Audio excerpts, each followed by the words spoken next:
नमस्कार, मी भाग्यश्री प्रधान माझा महाराष्ट्र न्यूज मध्ये आपलं स्वागत करते। चला पाहूया आजच्या महाराष्ट्रातील महत्त्वाच्या काही बातम्या। भाव अवघा 1 रुपया किलो। साक्रीत संतप्त शेतकऱ्याने 1.5 क्विंटल गवार रस्त्यावर फेकला। 600 रुपये किलोचे बियाणे, महागडी खते आणि मजुरांची रोजची मजुरी देऊन पिकवलेल्या गवारला बाजारात अवघा 1 रुपया किलो भाव मिळाल्याने साक्री तालुक्यात खळबळ उडाली आहे।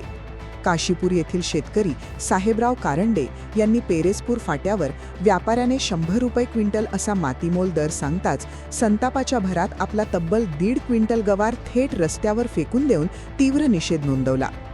2 दिवसात अचानक दर कोसळल्याने व्यापारी शेतकऱ्यांची लूट करत असल्याचा आरोप स्थानिक शेतकऱ्यांनी केला आहे। व्यापाऱ्याने माल निब्बर असल्याचा दावा केला असला तरी शेतकऱ्यांनी तो पूर्णपणे फेटाळला। या परिस्थितीवर राष्ट्रवादी काँग्रेस शरद पवार पक्षाचे जिल्हाध्यक्ष जितेंद्र मराठे यांनी तीव्र संताप व्यक्त करत खत, बियाणे, मजुरीचे दर आभाळाला भिडले असताना शेतमालाला असा कवडीमोल भाव मिळणे ही शेतकऱ्यांची क्रूर थट्टा आहे, अशा शब्दात व्यापारी व सरकारवर हल्लाबोल केला असून सध्या साक्रीतील शेतकरी पूर्णपणे हवालदिल झाला आहे।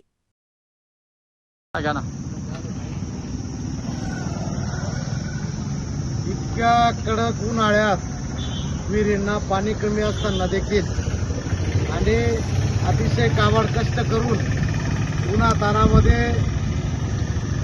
गवार शेंगांचं पीक शेतकरी या तालुक्यामध्ये पिकवतोय आणि या शेंगांना 1 रुपया सुद्धा भाव आज मिळेनासा झालेला आहे। शेतकऱ्यांची अक्षरशः क्रूर अशी थट्टा व्यापाऱ्यांकडून असेल, सरकारकडून असेल, निसर्गाकडून असेल सध्या होताना दिसते।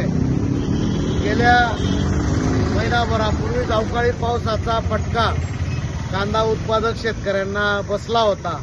हे तेच कांदा उत्पादक शेतकरी आहेत ज्यांनी खराब झालेला कांदा नांगरून रोटावेटर मारून परत गवार पीक लावलं आणि एवढ्या उन्हातानामध्ये गवार पिकाच्या माध्यमातून का असेना तेल मिठाचा प्रश्न सुटेल असं त्यांना वाटत होतं, परंतु गवार पीक एवढ्या उन्हातानामध्ये काबाड कष्ट करून पिकवली आणि 1 रुपया सुद्धा भाव त्याला मिळणार नसेल तर अक्षरशः शेतकऱ्याची थट्टा सर्व घटकांकडून चाललेली आहे आणि शेतकरी खरोखर आत्महत्या नाही करणार तर त्याला दुसरा काय पर्याय हे शासनाने किंवा सर्वसामान्य जनतेने सांगावं।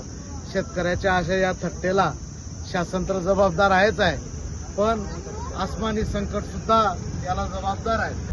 तर या होत्या आजच्या घडीच्या महत्त्वाच्या बातम्या। आपल्या सूचना, प्रतिक्रिया आणि बातम्यासाठी खालील दिल्या नंबर्सवर संपर्क करा। आजसाठी इथेच थांबूया। आपण पाहत रहा माझा महाराष्ट्र न्यूज, सामान्य माणसाचा बुलंद आवाज। नमस्कार।